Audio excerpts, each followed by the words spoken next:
Hungarian team. I think you already know it. Our foundation is usually, I mean, it can be a pre-care and an aftercare in between an inpatient treatment or an inpatient facility. They can come in and we can kind of train them to, or motivate them to enter an inpatient facility, and then when they finish their program in there or somewhere in the country, they can come back and continue their aftercare therapy in our foundation. So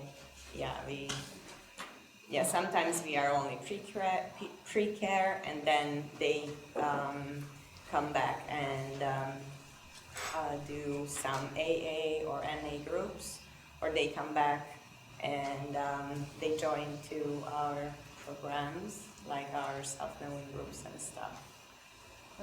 Yeah.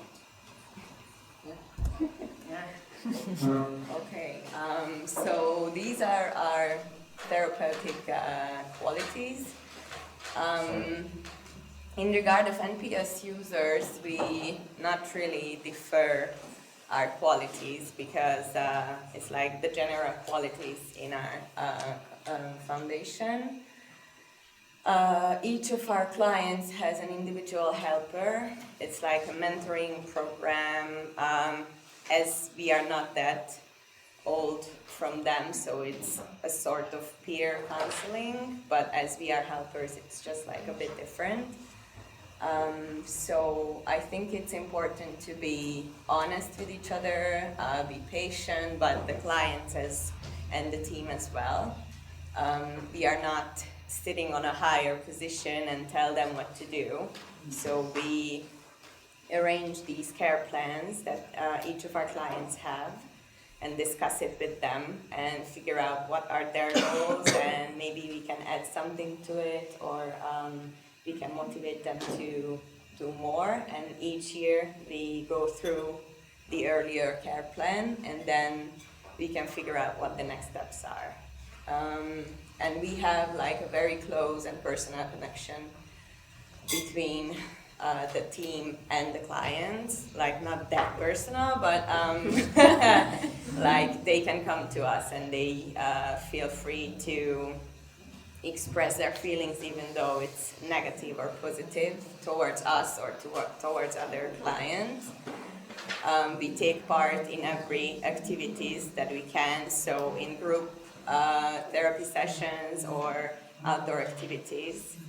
And we are not like helpers, we are just like other participants in the project.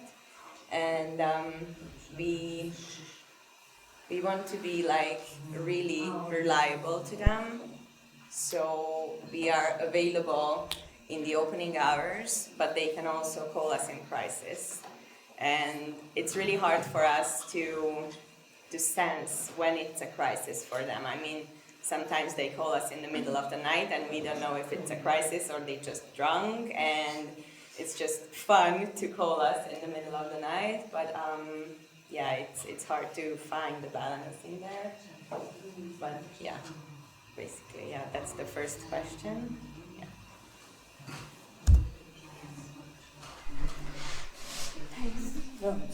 Okay. Minimize negative consequences. So to motivate them to keep themselves accountable for our signed care plan. So every client has a own care plan. So if we always check on it and we have the possibility to change something, whatever happened with them, we always look at this and build the rules and goals together and write another care plan. So it's always flexible, and we try to find a way to be on the present and also thinking about the future. So we are available and we can create the situation. If the situation change, we can react very soon together. Honesty. it's also important what Lulu said. We are available, and we are some, how to say, our relation with the clients more like a partner. So not I'm the boss, or I'm the helper and you are the clients. We do everything together. So if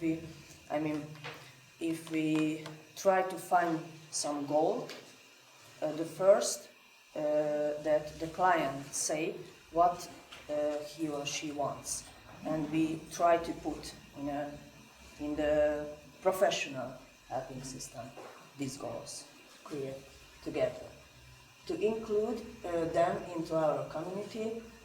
Yeah, because the most important thing, we work with them in a community. So not it's very important, the individual part, but the session, the program is its aim that they are the member of this sober community. Active member to our community, yeah, we always try to say them, okay, take part most of the program in the house. So we are not inpatient, so they come into the house in the morning and go home at the night. So, and we have all day programs. So we try to keep them inside the house, and motivated them to active in every programs. To come as often as they can, yeah, it's the same. Not formal talking, language, yeah, it's also the partnership between us. So it's because in different foundations or different types of social work in Hungary, we usually, not our place, but different places uses this informal version. It's hard to explain it in English because it's you. When you don't know someone, you. But in the German use it. language You have you. So it's not like you're the informal version is like when you're talking to a friend or a person that you know, or a family member, and the other part is like when you want to respect the other, like an older woman, or like your boss, or someone from an institute that you don't know. And we usually use, not usually, we use the informal one, like talking to a friend. Not the formal one. So it's like when you're talking to a friend, but they are not their friends, so they understand it, and and it's kind of like to build respect, because you can respect someone even though it's your friend, and you can talk to them in a way like with a friend, but you can know your limits and your borders, and because of respect, I think.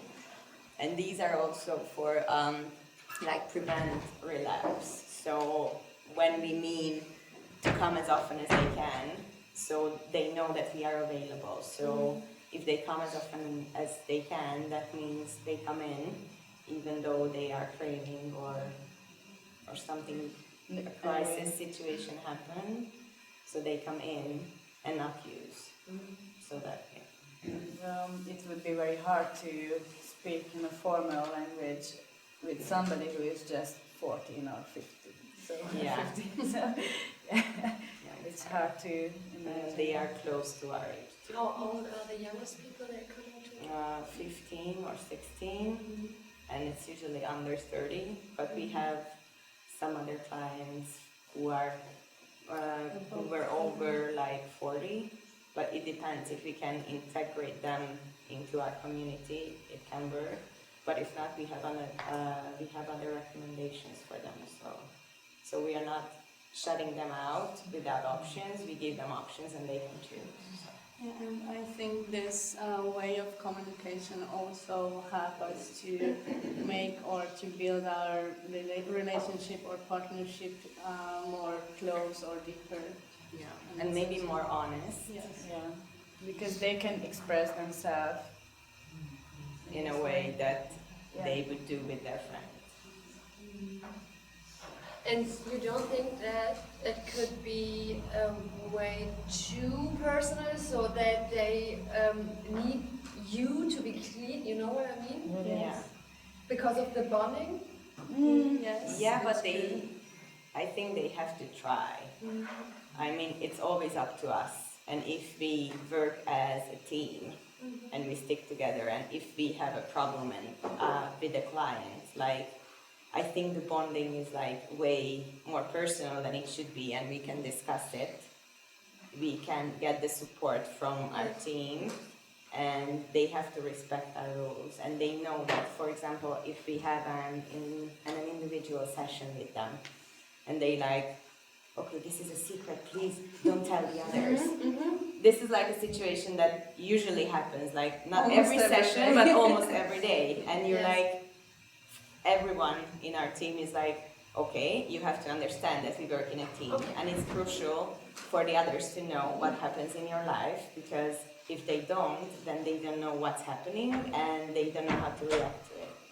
So we usually say like, okay, stop, you can tell if you want, but you have to be aware that I'm going to tell them, because I'm not gossiping, it's like the part of how we work. Yeah. So they understand it, they still try every Yeah, single of time, like, course.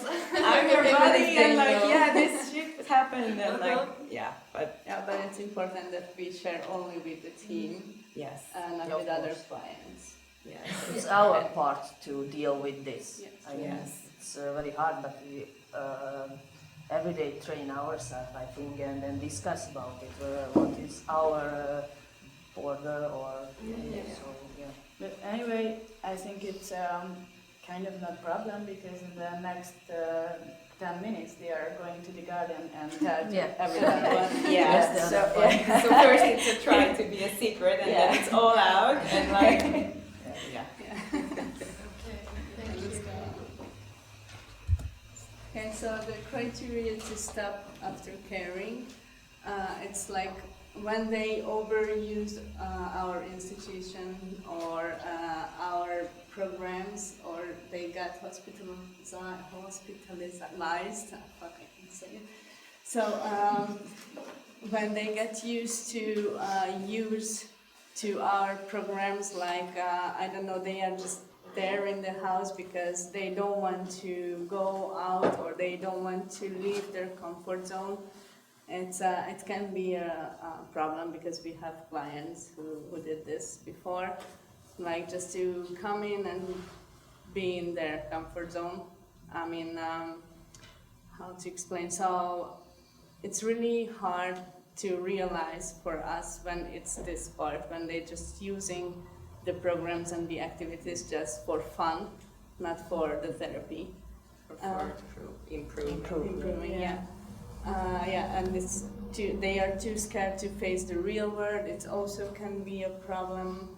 So that's how, I mean, that's when we jump in to empower them to make it happen, to have the strength to go out and take a real job or something. So Yes, that's why we have a program. What's the name?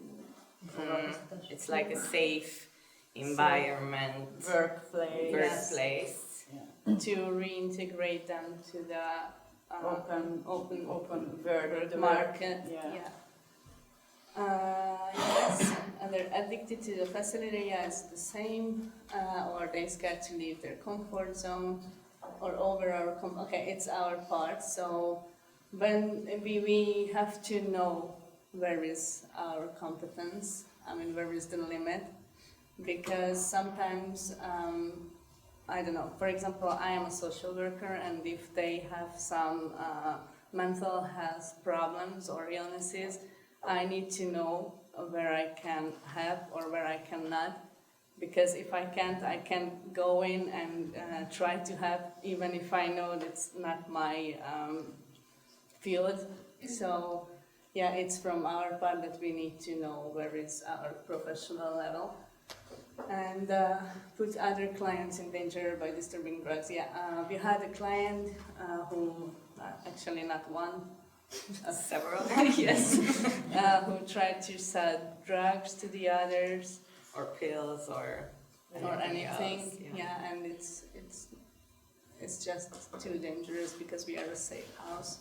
So it's also, And we are working as a community, Yeah. so and it's not like a bad apple in the barrel thing, it's just like we still deal with the bad apple who distributes the drug, but we have to set the limits to make it super clear that they cannot do it inside. So if they do it more often, then we can handle it. Then this is kind of when we stop the aftercare and tell them like, okay, you step aside for a while, and then if you feel like coming back and respect the rules of the house, then you can join back. yeah, that's what I wanted to say, that if they go against to our rules, it happens, yeah. It's also very important that if we are stopped after caring or caring, we always give them a possibility to join in another therapy or another community. So we don't just, okay, we finish, bye, thank you. Yeah, so we try to find another way to have them, even if we can. Yeah. And we are not excluding anyone forever. Yes. So there is always a chance to come back. Our mission. Yeah, just they need to prove us that they can do it. Yeah. Yes. Or they are not mature enough to do so. Okay. The efforts to keep this community, it's up to our clients to make an individual decision making. Like, I would like to be in a recovery progress or not. I would like to join this group or not. But sometimes it's very hard, but very important to make somehow them get motivated in some way and find this way to motivate the clients, because they are so young. They would like to enjoy the life. They would like to go to parties, and they didn't accept that maybe it's a problem. It is a problem that you are using drugs all day and all night and you are not sleeping, and it's very hard to reach that goal, to find some motivating.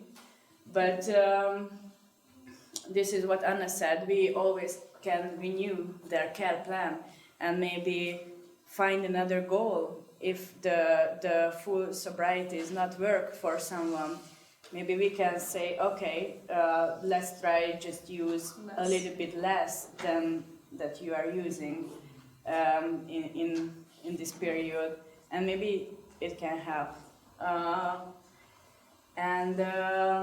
Yeah, this is why we sometimes setting new rules for them, but we have some very, very basic rules in the house and in the groups.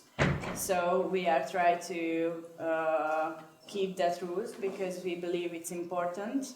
For example, they can't use any drugs and alcohol and energy drinks in the house, because it's make our work harder with the other clients as well. But it just makes us feel safe. yeah, I mean, And all the the others. community. Yes. Yeah. But also, But these low treasured measures, they can come in. Yeah. So they are not excluded. If somebody, for example, got drunk and they are coming to the house or use heroin, it's happened lots of time, they can sit in, but maybe if they are not in a good mood and in a right situation, they can't join to the groups, but they can sleep in the house, they can do anything, just not join to the groups. So another important stuff to do to motivate them to be more open to other options, because lots of times they are said, okay, I'm enough from the groups, it's enough for me, but it's very hard to make understand these kids, these guys, it's important for you to just get somehow relief, and you can get it from the groups, and if it's not enough, they can, we have NA group in our house, maybe they can go to NA or the SLA, like sex and Some love love addicts group, and to AA if somebody has problem with alcohol. But yeah, it's it's again the motivating thing, which is sometimes hard, but we have very, very good stories too. For example, in the last year, in our school program, 5 kids get degree. Like high school diploma. Yeah, high school diploma, which is it's a very, very huge success. So yes, thank you.